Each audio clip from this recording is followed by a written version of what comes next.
반갑습니다. 반갑습니다. 안녕하십니까? 샬롬.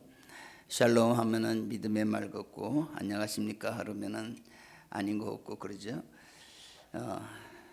우리가 그리스도인들이 안녕하십니까 하면은 주 은혜 안에서 안녕하십니까? 샬롬, 다 똑같은 말로 이해하시면 되겠습니다. 한 달에 한 번 쓰니까 인사하는 거예요. 그죠? 오늘도 우리 교회에서 또 각 가정에서 TV나 스마트폰으로 예배드리는 우리 모든 우리 성도님들에게 하나님의 특별한 은혜가 함께하기를 축복합니다.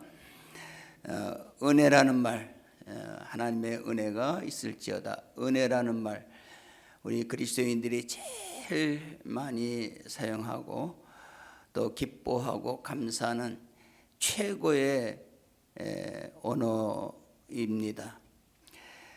우리 여러분들이 애창하는 찬송 중에서도 은혜를 찬송하는 찬송이 제일 또 은혜스럽죠. 그 중에 301장이 제일 많이 불리우는데, 우리 301장의 가사 내용을 한번 같이 읽도록 하겠습니다. 우리 301장의 찬송의 가사 내용은 저희 서울교회 내용 거의 대부분을 차지한다고 봅니다. 우리 301장 찬송 우리 화면에 띄어져 있죠. 같이 한번 읽겠습니다. 지금까지 지내온 곳 주의 크신 은혜라. 한이 없는 주의 사랑 어찌 이루 말하랴. 자나깨나 주의 손이 항상 살펴주시고 모든 일을 주 안에서 형통하게 하시네. 몸도 맘도 연약하나 새 힘받아 살았네. 물 붓듯이 부으시는 주의 은혜 족하다. 사랑 없는 거리에나 험한 산길 헤맬 때 주의 손을 굳게 잡고 찬송하며 가리라. 주님 다시 배울 날이 날로 새로워. 무거운 짐 주께 맡겨 벗을 날도 멀잖네. 나를 위해 예비하신 고향집에 돌아가 아버지의 품 안에서 영원토록 살리라. 간결하고도 함축적인 말로 가사로 성도들이 받아야 할 은혜, 받은 은혜, 받아야 할 은혜를 잘 표현하고 있습니다. 지금까지 살아온 모든 것도 하나님의 은혜요. 우리가 앞으로 살아가야 할 것도 하나님의 은혜 가운데 살 것이고, 하나님의 은혜는 이 세상에서뿐만 아니라 우리가 영원한 이제 장차 내세에서도 영원히 하나님과 함께 할 것임을 말씀을 하고 있습니다.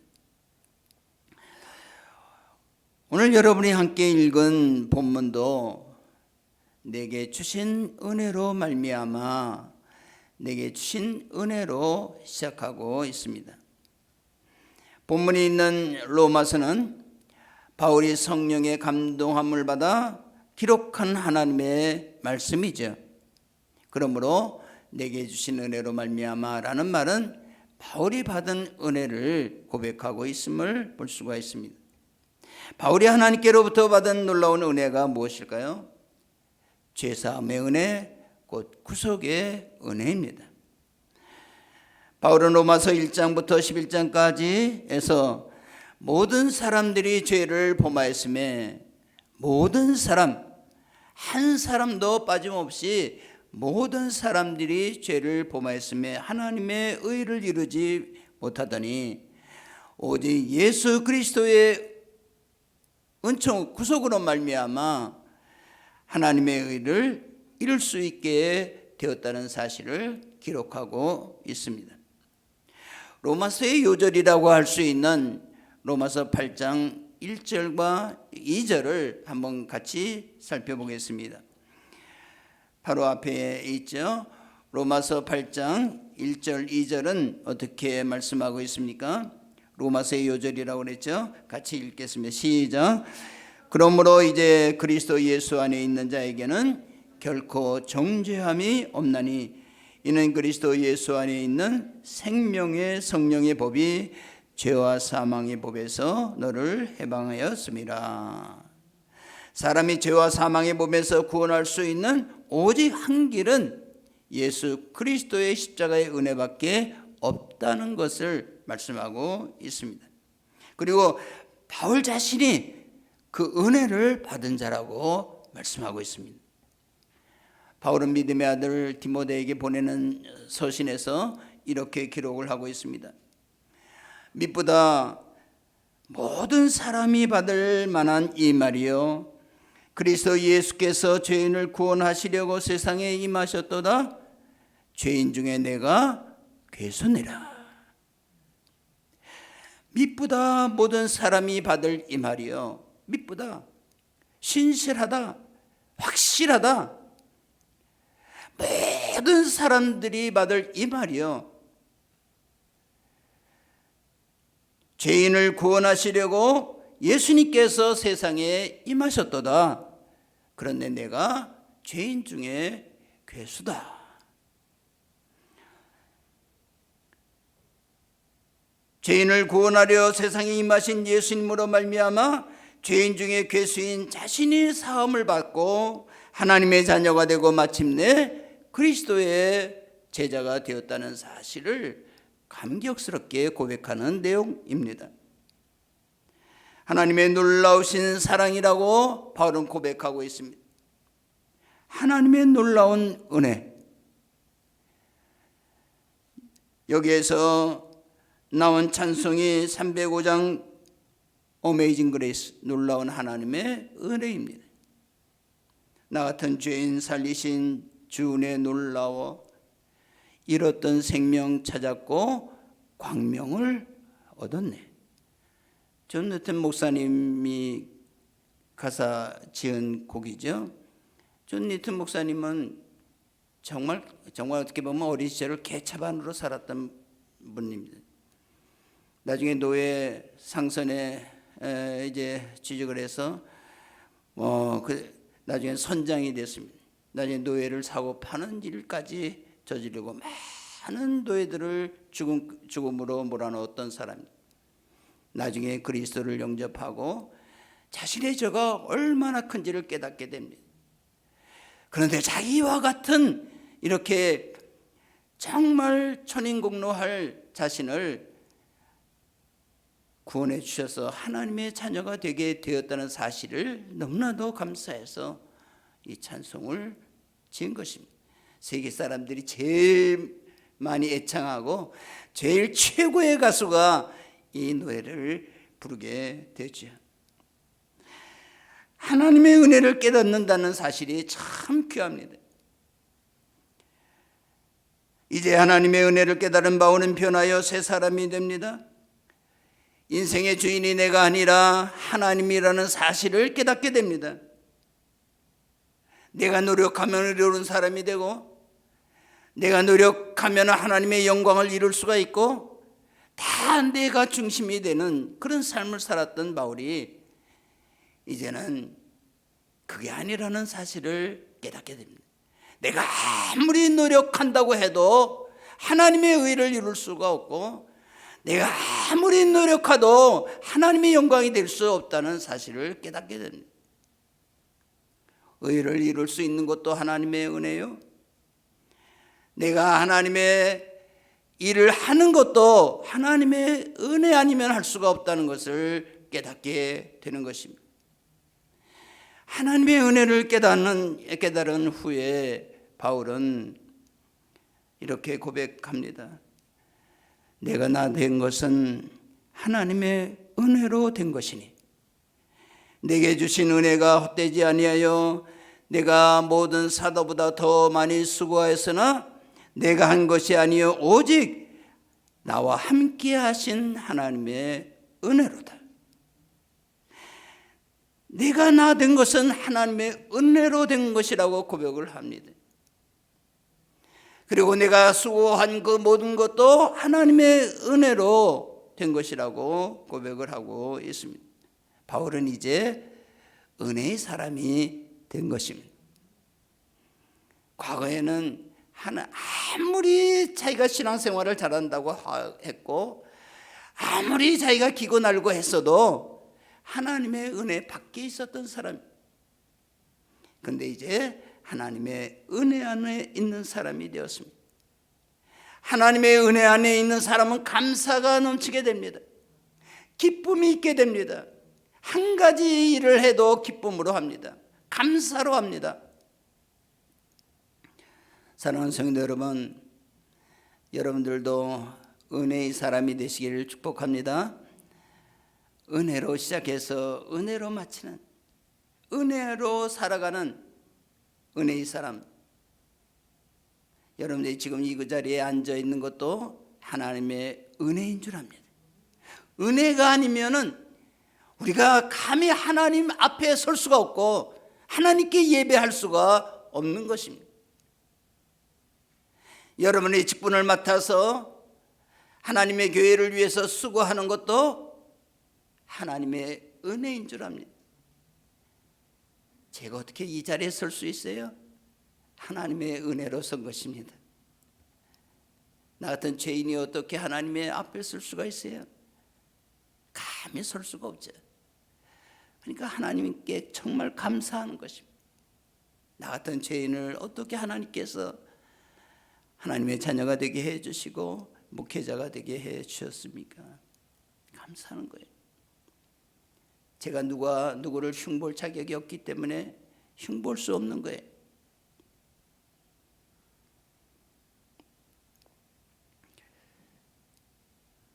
이제 하나님의 은혜를 받은 사람은 은혜를 알지 못하는 사람들과 다른 마음과 행동으로 하나님과 이웃을 섬기며 살아가야 합니다. 어떻게 하나님의 자녀들이 하나님을 섬기면서 살아갈까? 본문을 포함해서 로마서 전체가 그것을 우리에게 교훈해 주고 있습니다. 로마서 1장부터 11장까지는 우리가 받은 은혜, 내가 어떻게 하나님의 자녀가 됐는지를 나에게 설명해 주시는 장이고, 로마서 12장 3절부터 15장까지는 우리가 하나님의 자녀로서 1절, 2절은 신분을 나타내는 것이라고 하면은 3절부터 15장까지는 그리스도인으로서 어떻게 살아가야 할지를 우리가 적용해서 그리스도의 삶을 적용해서 우리에게 교훈해 주고 있습니다. 첫 절이 오늘 여러분들이 읽은 본문 3절 말씀입니다. 우리 3절 말씀을 다시 한번 읽겠습니다. 같이 시작. 내게 주신 은혜로 말미암아 너희 각 사람에게 말하노니 마땅히 생각할 그 이상의 생각을 품지 말고 오직 하나님께서 각 사람에게 나누어 주신 믿음의 분량대로 지혜롭게 생각하라. 여기도 내게 주신 은혜로 말미암아 이렇게 은혜로 시작하고 있죠. 바울 서신을 보면은 전부 다 은혜로 시작해서 은혜로 마치는 것을 볼 수가 있습니다. 우리가 고린도서를 시작하는 3절에 보면은 하나님 우리 아버지와 주 예수 그리스도로부터 은혜와 평강이 있기를 원하노라 시작하고 있습니다. 마치는 고린도전서 16장에도 보면은 주 예수 그리스도의 은혜가 너희와 함께하고 나의 사랑이 그리스도 예수 안에서 우리 무리와 함께할지어다.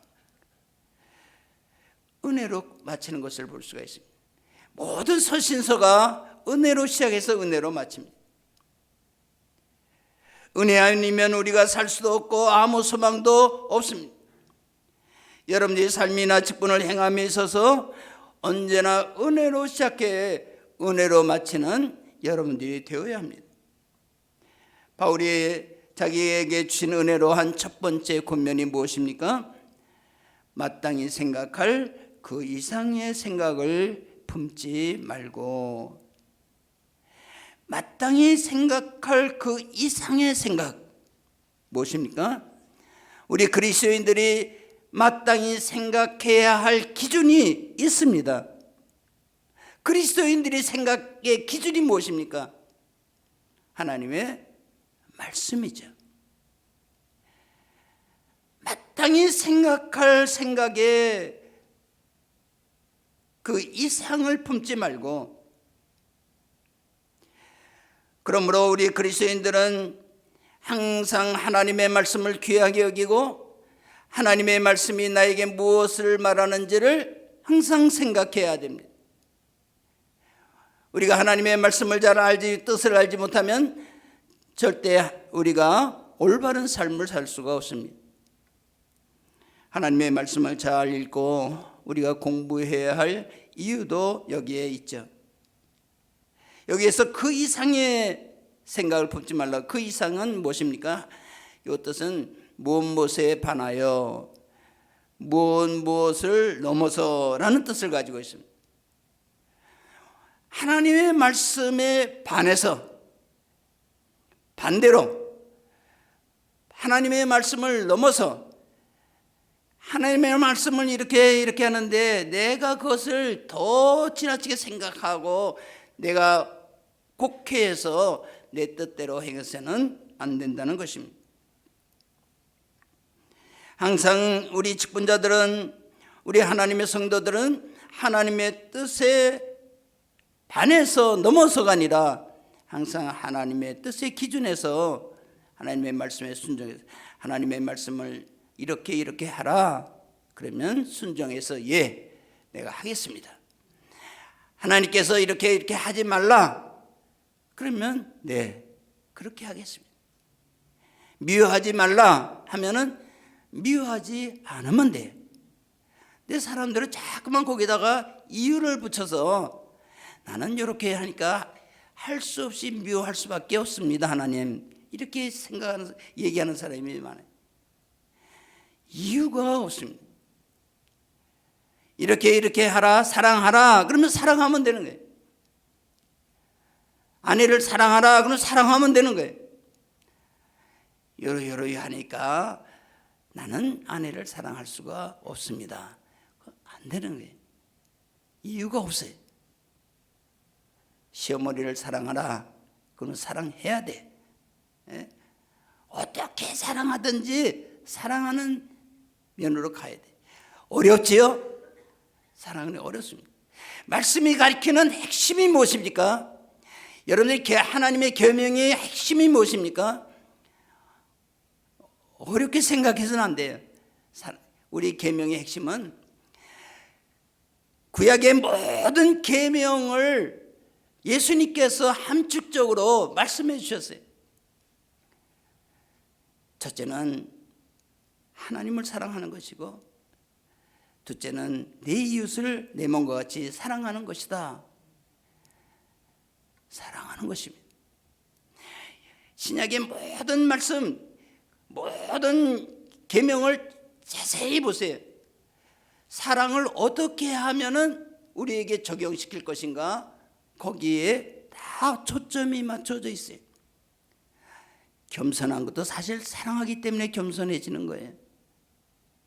충성하는 것도 하나님을 사랑하니까 충성하는 거예요. 자원하는 마음으로 하라. 하나님을 사랑하니까 우리가 자원하는 마음으로 충성할 수밖에 없는 거예요. 정말 우리가 하나님을 사랑하는 마음이 있으면은 이렇게 저렇게 하라 얘기를 안 해도 다 충성된 자가 되고 다 겸손으로 섬기는 사람이 되고 남을 비판하지 않게 되고, 이게 로마서에 뒤에 보면 뭐 비판하지 말라, 뭐 겸손으로 섬기다, 사랑으로 하라는 한마디에 함축이 되어 있습니다. 하나님께서 여러분들을 향하신 뜻은 여러분들이 사랑으로 말미암아 여러분들의 삶이 풍성해지고, 사랑하는 그 삶 속에는 풍성한 삶이 전개됩니다. 가정에서 사랑이 있어 보세요. 그 가정이 화평한 가정이 되고 풍성한 가정이 되는 것입니다. 미워하는 가정이 돼 보세요. 가정이 갈라지게 되고 흩어지게 되고 망하는 가정이 되게 됩니다. 이 사회가 사랑하는, 서로 하나가 되고 사랑하는 삶을 살아보세요. 그리스도인들이 사랑하는 삶을 실천해 보세요. 사회가 달라지게 되는 것입니다. 그러한 성도들이 하나님께 영광을 돌리게 되는 거죠. 하나님의 말씀을 중심으로 해서 우리가 철저하게 살아가라고 가르치고 있습니다. 나아가 바울은 이렇게 권합니다. 오직 하나님께서 각 사람에게 나누어 주신 믿음의 분량대로 지혜롭게 생각하라. 오직 하나님께서 각 사람에게 나누어 주신 믿음의 분량대로. 우리가 직분을 맡을 때에 어떤 분은 어떻게 직분을 맡나 걱정하시는 분이 계십니다. 걱정할 필요가 없습니다. 하나님께서 누구에게 직분을 주실 때는 감당할 수 있는 믿음과 은사를 주시는 것입니다. 하나님께서 주시는 은사대로, 하나님께서 주시는 믿음의 분량대로 감당하면 됩니다. 내가 작은 부분을 맡았으면 작게 하면 됩니다. 나의 믿음의 분량은 요만큼밖에 안 되는데 더 많은 것을 하려고 하면은 오히려 교회의 해라가 되는 거예요. 믿음의 분량만큼. 각 사람에게 나눠진 분량이 다 달랐습니다. 바울과 같이 고난과 박해 가운데 초대 교회를 건설할 만한 믿음이 있습니다. 세운 교회를 잘 돌아보는 디모데와 같은 믿음도 있습니다. 담임 목사님을 오필해서 교회 전체를 돌아보고 책임져야 할 장로님의 믿음이 있습니다. 연약한 성도들을 돌아보며 신방하고 기도해주는 권사님들의 믿음이 있습니다.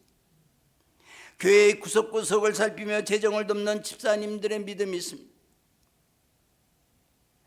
누구나 바울이 될 수 없고 누구나 디모데가 될 수가 없습니다. 6절에 보면은 은혜를 받은 대로 은사가 다 다르다고 말씀하고 있습니다. 가르치는 은사가 있고, 섬기는 은사가 있고, 위로하는 은사가 있습니다. 찬양하는 은사가 있고, 다양한 은사가 있습니다. 주신 능력도 다 다릅니다.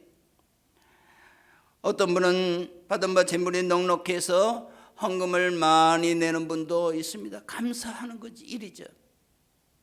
그러나 그것을 보고 나도 그렇게 내야 되겠다라고 생각하고 없는 것을 다 해서 똑같이 내려고 그렇게 하지 않아도 돼. 하나님께서 나에게 은혜 주신 대로 적으면 적은 대로 헌금을 드리면 하나님께서 기쁘게 받으실 것입니다. 질투할 필요가 없습니다. 다 다른 은사가 다르기 때문입니다. 어떨 때 보면 좀 질투할 만한 것이 있을 때가 있어요. 어떤 분을 보면은 참 얼굴도 예쁘고 잘생기고 그런데 똑똑하기도 하고 노래도 잘하고 말도 잘하고 돈도 많습니다. 없는 것이 없어 보입니다. 약오르잖아요. 공평하신 하나님이신데 누구는 없는 것이 없이 다 주시고 나는 믿음밖에 안 주시나. 여러분이요, 여러분이 받은 믿음이 작은 것이 아닙니다. 여러분들이 가지고 있는 믿음이 하나만으로도 최고의 은혜요 복인 줄로 믿으시기 바랍니다. 별로 아멘이 안 되죠? 그러나 그것이 참 하나님께서 원하시는 마음이십니다. 많이 주신 자에게는 하나님께서 많은 것을 받겠다고 하셨습니다.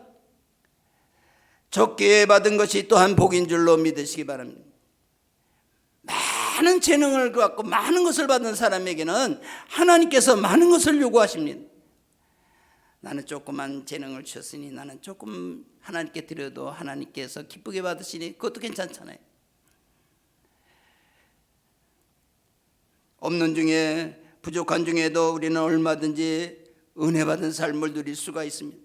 우리가 작은 것을 가지고서도 행복하게 살 수 있는 방법을 우리가 가지고 있어야 돼요. 꼭 부자가 행복한 것이 아닙니다. 돈 많은 사람, 능력 많은 사람이 행복합니까? 안 그래요. 작은 은혜를, 내가 가지고 있는 작은 것을 감사하고 기뻐하는 사람이 그 사람이 행복한 사람이에요. 여러분 모두가 다 행복한 삶을 누리시기를 축복합니다. 행복하셔야 돼요. 불행하면 억울하잖아요. 내가 왜 불행하게 살아요? 여러분들이 왜 불행하게 살아요? 하나님께서는 여러분들이 행복하게 바라시는데, 여러분들이 즐겁게 살기를 원하시는데, 왜 내가 그 하나님의 은혜를 알지 못해서 불평하고 불만하고 왜 내가 불행하게 세상을 살아요? 그건 딱한 일이에요. 우리는 악착같이 우리는 행복하게 살아요. 하나님께서 우리에게 행복한 삶을 요구하시는 것입니다. 복된 삶을 요구하시는 것입니다. 언제나 하나님께서 우리에게 주신 믿음의 분량에 따라 지혜롭게 생활하십시오. 지혜롭게 행하십시오. 여기 지혜롭게 행한다는 말은 하나님의 뜻을 잘 분별해서 겸손한 마음으로 살아간다, 그런 뜻입니다.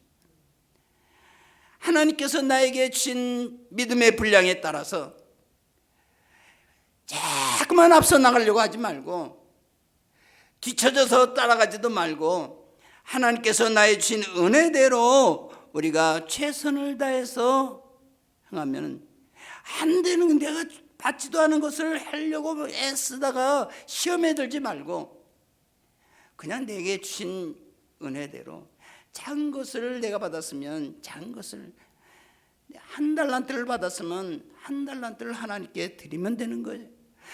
5달란트를 받았으면 5달란트를 하나님께 드리면 되는 거예요. 더 많이 드리려고 애쓰다 보면 얼마나 그 시험에 들겠어요. 올해도 하나님께서는 여러분 각자에게 거룩한 직분을 주셔서 우리가 교회를 통해서 하나님 나라를 확장시키도록 하나님께서는 여러분들을 위해서 계획해 놓으셨어요. 하나님께서 여러분에게 주신 모든 직분 정말 귀한 것입니다. 장로님의 역할, 권사님의 역할, 집사님의 역할, 얼마나 중요한 하나님의 직분인지 몰라요. 잘 감당해야 돼. 잘 감당하라고 그래서 막 내가 넘치게 해야 되다. 아니, 주시는 믿음의 분량에 따라서, 은사에 따라서 내 받은 것을 잘 감당해서 최선을 다해서. 여러분들은 오늘 제가 여러분들에게 은혜로 말미암아 감당하는 삶, 은혜로 시작해서 은혜로 마치는 삶이 되시기를 축복합니다. 올해도 은혜로 시작이 됩니다. 은혜로 마치는 삶이 되시기를 바랍니다. 내가 가진 힘과 지혜와 능력으로 무엇인가 보여주려고 애쓰지 마세요. 내가 무엇인가 하려고 하면은 망하게 됩니다. 나도 망하고 교회도 망합니다. 내가 가지고 있는 힘, 내가 가지고 있는 능력, 내가 가지고 있는 돈, 그런 걸로 내가 한번 멋지게 해봐야겠다. 안 해. 그렇게 하지 마세요. 하나님께서 나에게 맡겨주신 것을 가지고 하나님 앞에 드리면 되는 것입니다. 같은 말 같지만은 전혀 다른 말입니다. 하나님의 교회는 은혜로 하는 것입니다. 바울은 하나님의 은혜를 정말 깊이 체험하니까 은혜를 알게 돼. 그러니까 감사가 넘치는 삶이 되고, 옥중에서도 감사하고, 모든 삶 속에 기쁨과 감사로 바울이 가지고 있는 그냥 영적인 내면에서 우러나오는 그 감사와 기쁨의 삶, 그것이 그리스도인의 삶이에요. 올해도 하나님께서 나에게 주신 은혜 안에서 직분을 감사함으로, 기쁨으로, 자원하는 마음으로, 하나님과 교회를 사랑하는 마음으로 잘 감당했어. 믿음의 분량에 따라서 잘 감당했어. 마침내 하나님께 아름다운 열매로, 귀한 열매로 드리는 귀한 여러분들의 삶이 되시기를 주님의 이름으로 축원합니다. 기도하겠습니다. 하나님 감사합니다. 지금까지 우리가 살아온 모든 것이 하나님의 은혜인 줄 믿습니다. 앞으로도 우리가 살아가는 모든 것이 하나님의 은혜가 아니면은 우리도 하루도 살 수 없는 연약한 저희들입니다. 우리의 삶을 주님께서 인도하여 주시옵소서. 올해도 하나님께서 저희들을 사랑해 주시사 귀한 사명을 주셨습니다. 우리가 맡은 사명, 천사도 흠모할 만한 귀한 사명들입니다. 잘 감당할 수 있도록 주여 저희들에게 성령으로 인도하여 주시옵소서. 지혜도 주시고 능력도 주시고 감당할 만한 은사도 허락하여 주시옵소서. 올해도 그래서 우리 모든 성도님들을 통해서 하나님의 영광이 되고 우리의 가정이 새로워지고 나가서 이 민족이 새로워지는 그 은혜가 있게 하여 주시옵소서. 감사드렸고 예수 그리스도의 이름으로 기도드리옵나이다. 아멘.